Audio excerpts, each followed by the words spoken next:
주님께서 우리에게 오늘 우리에게 일용할 양식을 주시옵고라고 기도하라고 기도를 가르치고 있으십니다. 어제 이어서 일용할 양식이 무엇인지에 대해서 계속해서 함께 나누었으면 좋겠습니다. 일용할 양식이 처음으로 성경에 등장하는 것은 바로 광야에서 하나님께서 이스라엘 민족들에게 매일 만나를 주신 것, 그 만나가 일용할 양식으로 그렇게 소개되고 있다고 하는 것입니다. 그 만나는 분명하게 이스라엘 민족이 광야에서 매일 먹어야 되는 육신의 밥이었습니다. 그러나 그것은 다만 육신의 밥이 아니었고 하나님의 말씀이었고 하나님 자신이었다고 하는 것입니다. 그래서 만나를 주실 때 우리 하나님께서 이스라엘 백성에게 내 율법을 준행하나 아니하나 내가 시험하겠다, 이렇게 그 말씀하신 것이죠. 그러니까 만나라고 하는 것이 바로 율법, 이제 토라, 이렇게 말씀을 드릴 수 있죠. 하나님의 말씀이라는 것을 말하고 있는 것이죠. 그래서 만나를 먹을 때에 하나님의 말씀을 지키나 안 지키나 보겠다, 이렇게 말씀을 하시는 것입니다. 밥을 먹는데 A를 지키냐 안 지키냐, 이걸 말하고 있는 것이 아니죠. 꼭꼭 씹어서 잘 먹냐, 책상 밥상 위에다가 이렇게 어깨를 올리지 않고 숟가락을 놔야 될 자리에 놓고, 또 국을 국의 자리에 놓고 밥은 밥의 자리에 놓고, 또 쩝쩝소리 안 내고 이렇게 A를 지켜서 식사를 하나하나 보겠다, 이런 의미의 말씀이 아니죠. 바로 율법이라고 하는 것은 그 궁극적인 목적이 하나님을 사랑하고 이웃을 사랑하는 것이죠. 그러니까 하나님의 백성답게 사는 것이죠. 하나님의 백성답게 사는 것은 하나님과의 관계를 먹었을 때 바로 일어나는 일인 것이죠. 우리가 하나님을 사랑하고 이웃을 사랑하는 바로 그 일은 모두 다 관계에 관한 이야기 아닙니까? 그러니까 만나를 다만 밥으로 먹는 것이 아니라 관계로 먹어야 된다는 것을 바로 이야기를 하는 것입니다. 그래서 신명기 8장에서 만나를 먹을 때 사람이 떡으로만 사는 것이 아니요 여호와의 입에서 나오는 모든 말씀으로 사는 줄을 네가 알게 하려 하심이라, 이렇게 되어 있습니다. 그러니까 만나를 먹음으로 인하여서 나는 배가 불렀어, 오늘 또 잘 먹었어, 이렇게 나는 밥심으로 살아, 밥 안 먹으면 나는 살 수 없어, 이것을 알게 하는 것이 목적이 아니라 이 밥을 주시는 하나님과의 관계, 그러니까 매일마다 밥을 주시는 것 아닙니까? 그리고 이제 6일째 되는 날에는 그 다음 날 안식일 것까지 거두게 하시죠. 그러니까 안식일에는 만나가 내리지 않는 것이죠. 매일 내리던 만나가 안식일에는 안 내립니다. 그래서 6일째 되는 날 금요일 날에는 이틀치를 거두는 것이죠. 이런 일들을 통해서 하나님을 향한 신뢰를 바로 키우는 것이죠. 그러니까 하나님과 신뢰 관계. 그래서 인간이라는 존재는 누구냐? 인간이 인간다워지는 방법, 내가 나다웁게 살아가는 방식은 뭐냐?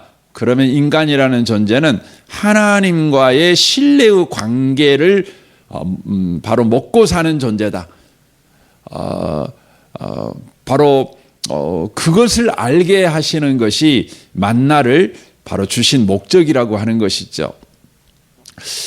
그래서 이것이 로마서 1장에서 이제 이것이 만나가 누구냐, 만나가 뭐냐, 그러면 신약에 와가지고는 예수 그리스도이심을 바로 보여주고 있는 것이죠.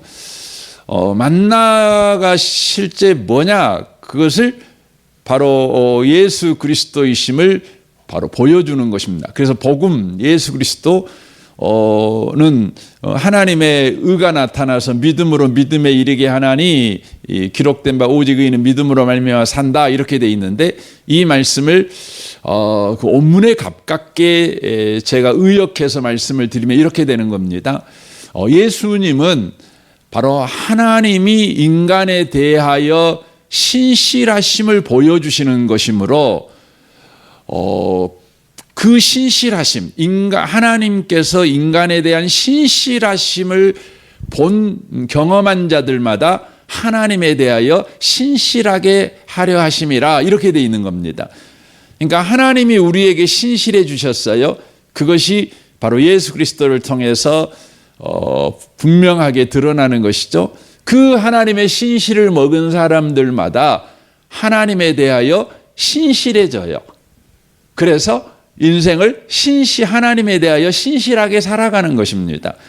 그러니까 거기에 믿음이라고 표현되어 있는데 더 원문에 가깝게 해석하면 그것은 신실이다, 이렇게 표현하는 것이 더 그 본문을 정확하게 이해하는 것입니다. 신실한 자가 되게 하는 것입니다. 이 부분을 이제 성경 요한복음 6장에서 예수님이 보여주시죠. 그래서 여러분, 복음서는 모두 다 어떤 그 기본적인 그 배경을 가지고 있냐면, 구약을 배경으로 해서 하나님께서 선지자들에게 약속하신 그 구약의 메시아가 바로 예수다, 이것을 보여주는 방식이 복음서입니다. 그래서 복음서를 여러분 읽어보시면 모두 다 예수님이 막 이런 사건 저런 사건 막 일으키잖아요. 그런데 그 사건들이 모두 다 구약을 배경으로 하는 것입니다. 그러니까 구약에서 하나님이 약속하신 것, 또 하나님이 행하신 일, 그것이 바로 신약에서 예수 그리스도 안에서 이렇게 성취되고 해석되는 것이 뭐냐면 바로 복음서라고 하는 것입니다. 그래서 여러분, 복음서를 바르게 이해하려면 구약을 정확하게 이해하셔야 돼요. 구약을 이해하지 못하면 저와 여러분이 어떤 문제가 생기냐면 현재의 내 상황으로 성경을 해석해요. 뭐 그런다 그래서 은혜가 안 되는 건 아니에요. 문제가 크게 뭐 내가 예수 믿는 일에 장애가 되냐, 뭐 그러진 않아요. 그런데 무슨 문제가 생기냐면 바르게 믿는 문제에서 문제가 생겨요. 저와 여러분이 흔들릴 수 있어요. 무슨 말이냐면 이 마지막 세대에는 저와 여러분을 흔들죠. 뭘로 흔들까요? 우리의 돈을 뺏어서 흔듭니까? 또 우리의 건강을 뺏어서 흔듭니까? 가정 문제로 우리를 흔듭니까? 그럴 수도 있죠. 그러나 돈 문제 때문에 우리가 흔들리는 건 돈 문제 때문에 흔들리는 게 아니에요. 또 건강 문제 때문에 우리가 흔들린다면 그것 때문에 흔들리는 것이 아니라 저와 여러분이 성경 위에, 바르게 성경 위에 서 있지 않기 때문에 흔들리는 것이에요. 흔들리는 것입니다. 그래서 여호수아에게 주님께서 찾아오셔가지고, 여호수아가 흔들리고 있는 상황이잖아요. 모세가 죽어버리고 갑자기 이스라엘 민족의 지도자가 됐어요. 그리고 자기 앞에는 첩첩산중에 문제가 놓여 있죠. 당장 가나안에 들어가야 돼요. 40년 동안이나 유리 방황한 이스라엘 민족을 데리고 이제 그 강한 가나안 족속들과 실제 전쟁을 해야 된다고요. 얼마나 겁나는 일입니까? 갈팡질팡할 수밖에 없지요. 그때 하나님께서 여호수아에게 오셔가지고 너 좌로나 우로나 치우치지 마, 이렇게 말씀하셔요. 근데 너 좌로나 우로나 안 치우치는 게 뭐죠? 내가 모세에게 명한 그 말씀을 붙잡아, 그렇게 말합니다. 말씀을 붙잡아. 그러면 네가 좌로 우로 안 치우쳐, 이 말이죠. 네가 좌로 우로 치우치는 것은 네 앞에 있는 문제 가닥에 네가 좌로 우로 흔들리는 것 같지만 실상은 네가 좌로 우로 흔들리는 이유는 뭐냐면 말씀 위에 서 있지 않으니까, 상황 위에 서 있으니까. 상황 위에 서 있으니까 흔들리는 거예요. 말씀 위에 서 있으면 안 흔들려요. 이 말씀이 뭐죠? 반석 아닙니까? 반석이잖아요. 그래서 여러분, 산산수훈이 뭘로 끝나요? 산산수훈이 바위 반석 위에 인생을 건설하느냐, 모래 위에 인생을 건설하느냐, 이것으로 끝나요. 산산수훈이 7장, 이 마태복음 7장, 5장, 6장, 7장 샥 이야기해 놓고 마지막이 그걸로 끝나요. 그러니까 우리의 삶의 근거를 말씀에 둘 거냐 아니면 내 상황에 둘 거냐, 예수에게 둘 거냐 아니면 내 느낌에다가 둘 거냐, 그거지요. 그런데 우리가 성경을 볼 때에 내 상황으로 성경을 이렇게 봐요. 자꾸 봐요. 그러면 그때그때 은혜도 되고 뭐 힘도 나고 좋아요. 그런데요, 그렇게 계속 보다 보면 저와 여러분에게 더 중요하게 느껴지는 게 뭐냐면 바로 상황이 돼버려요. 여러분, 성경은 성경으로 해석하는 거죠. 신약은 구약으로 해석해야 돼요. 그리고 신약은 신약을 가지고 구약으로 가야 되고 구약을 가지고 신약으로 와야 돼요. 그래서 신구약이 늘 만나야 돼요. 그렇게 성경을 여러분이 알게 될 때에 여러분의 현실을 바로 말씀 위에 선 신앙생활을 하게 될 수 있다는 것입니다. 요한복음 6장은 여러분이 잘 아는 오병이어 기적이잖아요. 우리는 이제 오병이어 기적을 잘 알지요. 물고기 2마리와 보리떡 5개로 하나님께서 5,000명을 먹인 사건. 이걸 이제 우리는 잘 알잖아요. 근데 그 사건을 다만 예수님께서 기적을 행하셨다, 이렇게만 성경을 보면 안 돼요. 그래서 하나님, 내 인생에도 오병이어 기적을 행해 주셔서 주님, 내 인생이 굶지 않게 해주세요. 내 인생이 바로 풍요롭게 해주세요. 이렇게 성경을 해석하면 여러분과 제가 성경을 바르게 해석하지 못합니다. 여러분 스스로에게는 그것이 은혜가 될 수도 있고 당장 여러분에게 마음에 든든함을 줄 수 있지만, 그렇게 계속 성경을 보면 저와 여러분이 흔들리는 것입니다. 흔들려요. 그래서 디모데후서 3장에서 마지막 세대가 되면 고통하는 때가 이르게 될 것이다, 그렇게 말하잖아요. 그때 여러분과 제가 안 속고 살려면 어떻게 해야 되죠? 안 속고 살려면 저와 여러분이 확실한 일에 거해야 돼요. 근데 그 확실한 일이 뭐죠? 성경이에요. 성경 위에 선 삶을 살아가는 것이죠. 이게 굉장히 중요한 것입니다. 요한복음 6장을 바르게 해석하려면 바로 그 오병이어 사건이 바로 구약의 만나 사건을 이야기하고 있다는 것을 이해하셔야 돼요. 그러니까 구약의 만나 사건을 바로 예수님께서 해석하고 있는 것이죠. 그리고 그 구약의 만나 사건이 본질이 뭐냐? 바로 예수님 자신이다. 내가 바로 그 만나야, 이야기를 하는 것이죠. 그러니까 바르게 해석하지 못하면, 그러니까 구약의 만나가 예수님이라는 걸 이해 못하면, 알지 못하면 어떻게 되느냐? 예수님이 직접 말씀하셔요.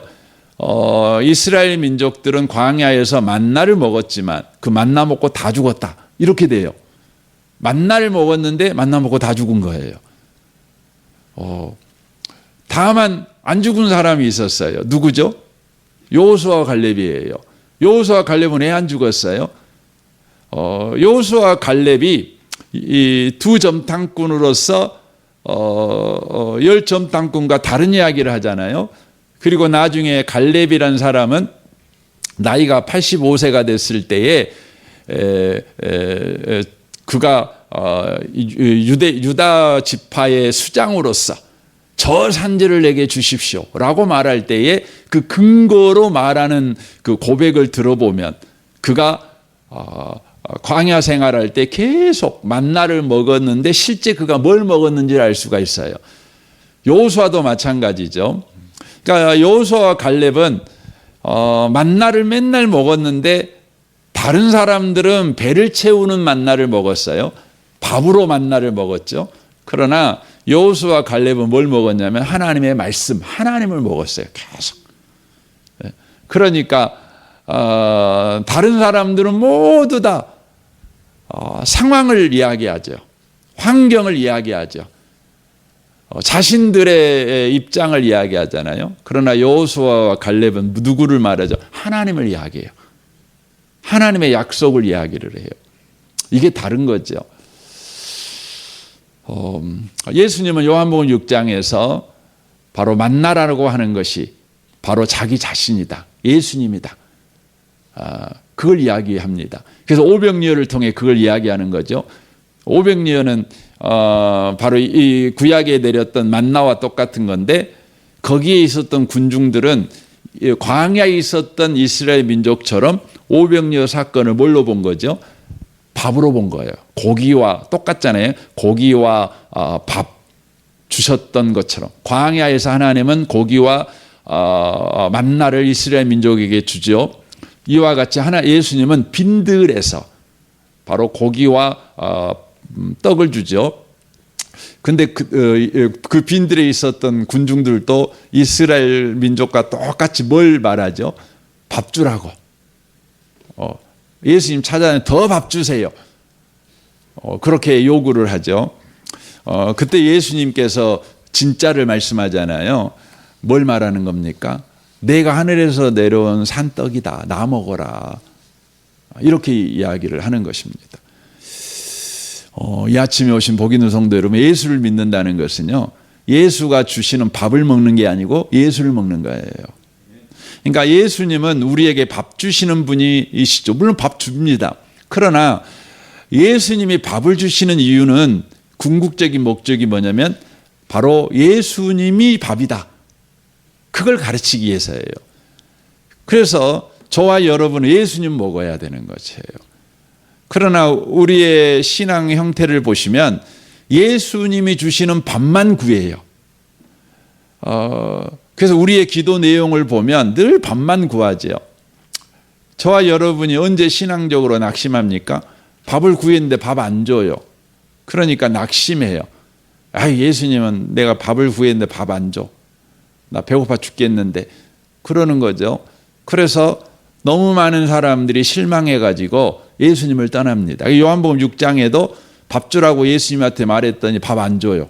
그리고는 예수님이 뭐라고, 나는 밥 주는 사람이 아니고 내가 밥이야, 나 먹어. 그랬더니 이상한 소리 하지 마시고 밥 주세요, 밥 주세요. 계속 그러잖아요. 그러니까 예수님은 계속해서 이제 이야기를 하는 건데, 나는 하늘에 내려온 산떡이다, 내가 음료다, 막 이런 이야기를 하는 거죠. 그러니까 결국은 사람들이 아이고 이상한 소리 하지 마세요. 그러고 다 떠나봅니다. 그러나 제자 베드로는 말하잖아요. 뭐라고 말합니까? 영생의 말씀이 여기 있는데 우리가 어떻게 갑니까? 그렇게 말합니다. 그러니까 베드로와 제자들은, 군중들은 예수님을 밥 주는 분으로 이해했지만 베드로는 예수님을 뭘로 이해한 거죠? 밥으로 이해한 거예요.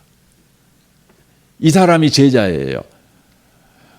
여러분, 이 마지막 시대에 신앙생활하고 있는 저와 여러분이 어떤 신앙생활이냐면 군중의 신앙생활 하시면 안 돼요. 제자의 신앙생활 하셔야 돼요. 예수님이 밥이어야 되는 거예요. 여러분, 밥이다, 밥 주는 거다, 이 부분을 우리의 현실에서 이해하기 쉽게 말하면 이 이야기를 드릴 수 있죠. 엄마의 밥. 저는 저희 어머니는 굉장히 여성스러우신 분이셨어요. 이제 저희가 형제가 많거든요. 저희는 아들만 있어요. 8형제인데 제가 6째인데요. 아들만 8인데도 저희 어머니는 정말 돌아가시는 그 순간까지 소녀처럼, 저희 어머니가 저는 큰 소리 낸 것을 한 번도 본 적이 없어요. 정말 다정하시고 따뜻하신 분이셨고 음식을 정말 잘 하시는 분이셨어요. 그래서 나는 여자분들이 소리치는 거 보면 많이 놀랍니다.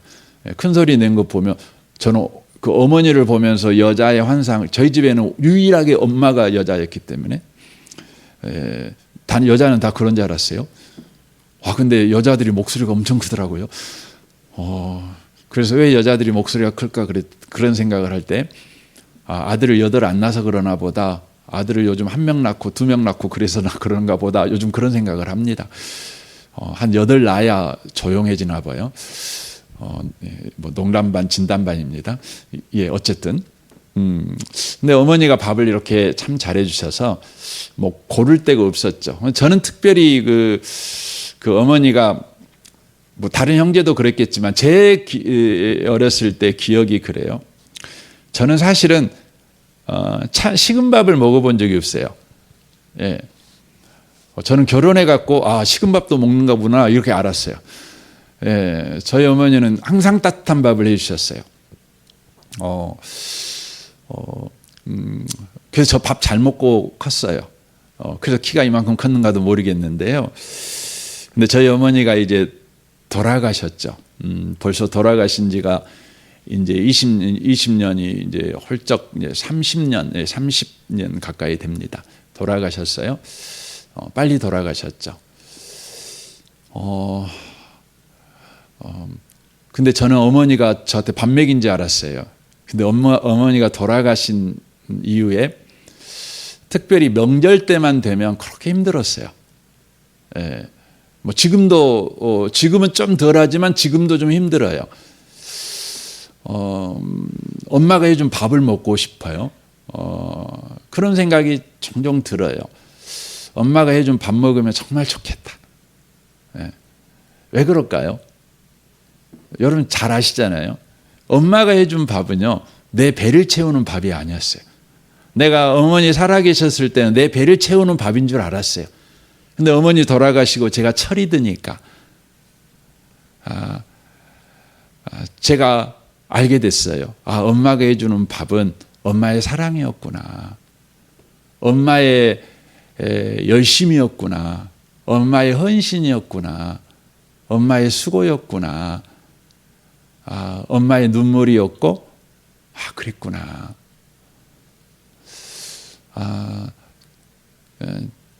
지금 뭐 제가 식당 가면 얼마나 밥 맛있게 먹을 수 있죠. 비싼 밥도 먹을 수 있죠. 근데 제게 허기진 건 뭐죠?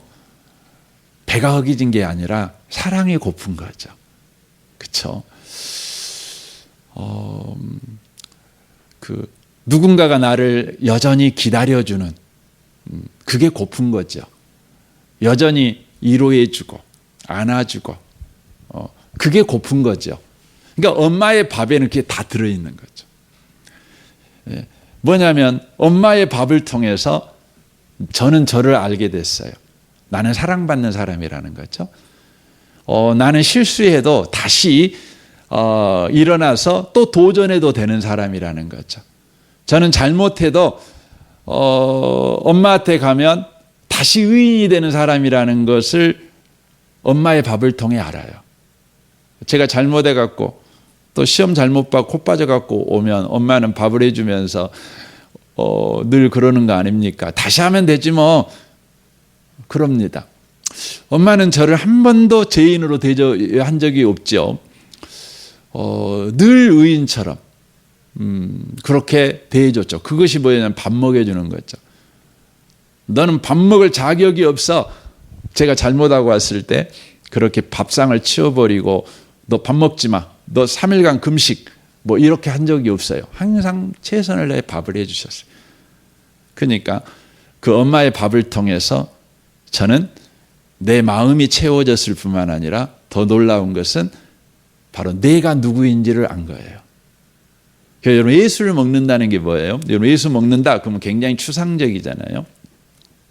근데 예수를 먹는다는 건 뭐냐면 예수를 통해서 내가 누구인지를 알아가는 거예요. 십자가의 예수를 내가 먹어요. 그래서 십자가의 예수를 통해서 내가 누구인지를 알아요. 나는 예수님이 십자가에 죽어서까지 구원한 존귀한 자구나. 보배로운 자구나. 내가 잘못했다고, 내가 좀 실수했다고, 실패했다고 그냥 확 죽어버려야 될 쓸모없는 사람이 아니구나.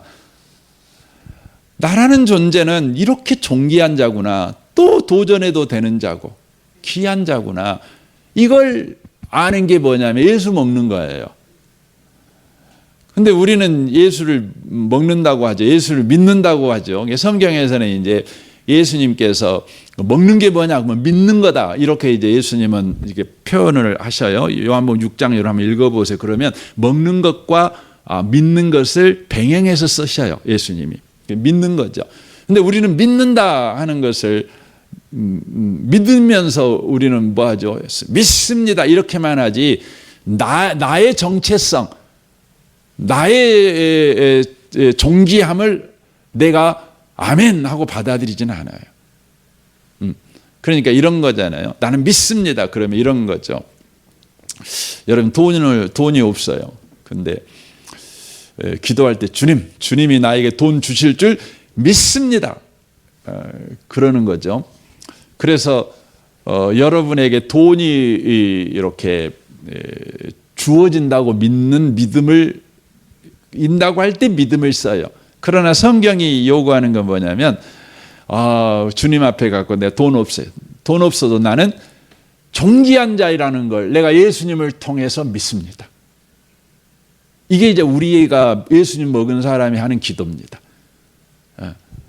저는 질병에서 나올 줄 믿습니다. 이것이 아니라 저는 질병 가운데 있어도 예수님 때문에 저는 존귀한 자입니다. 저는 쓸모 있는 자입니다.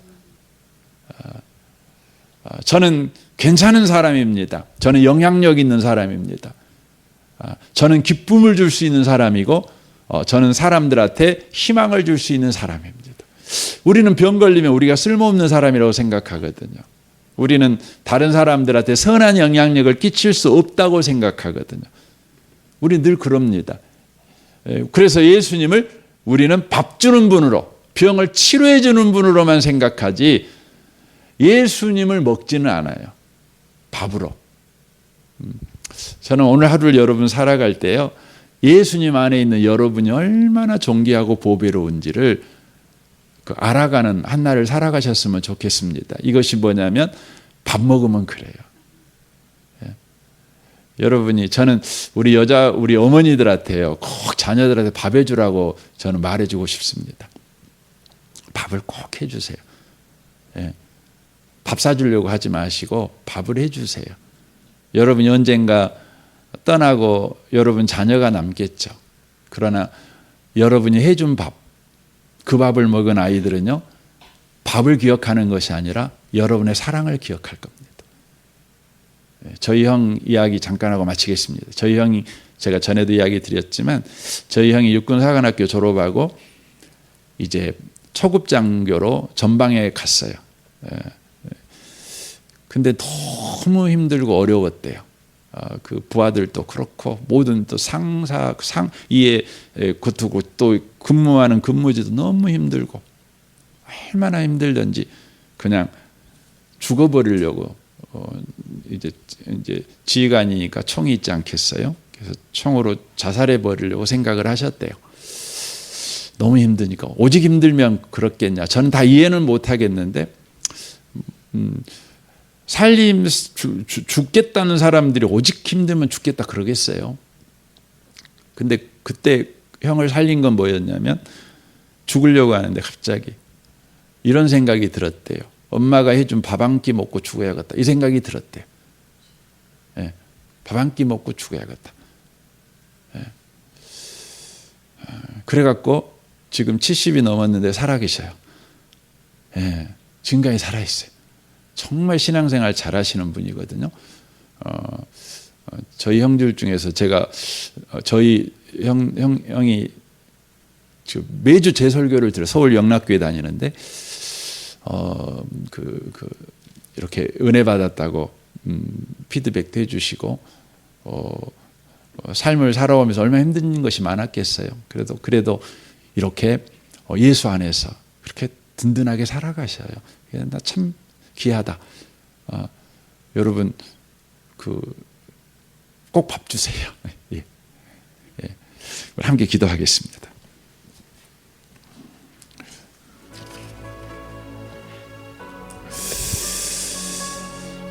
오늘 말씀을 우리 생각하면서, 주님, 그렇습니다.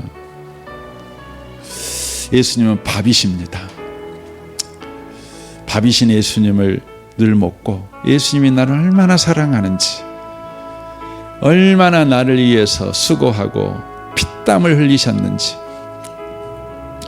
그것으로 우리가 살아가고 있음을 오늘 또 기억하고, 그 은혜 속에서 우리가 얼마나 존귀한 자인지, 보배로운 자인지, 오늘 또 힘있게 살아가도 되는 자인지, 그렇게 알고 살아가는 우리가 되게 하옵소서.